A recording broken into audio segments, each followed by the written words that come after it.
Lumayas ka sa ospital na to. Hindi ko kailangan isang doktor na walang puso. At lalong hindi ko kailangan ng isang anak na walang respeto sa akin. I don't need you here! Dad, please, I'm sorry. Please, I didn't mean what I said. Please, pakinggan mo naman ako. Lagi kitang pinapakinggan.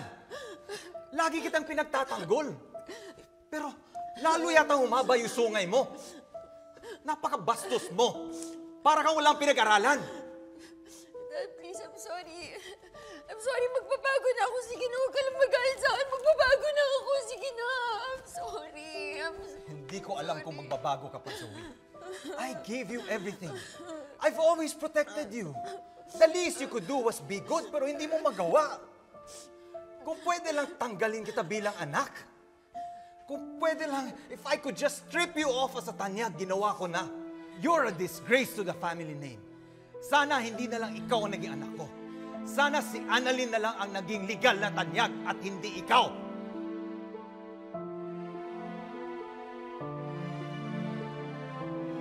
Get out! Get out!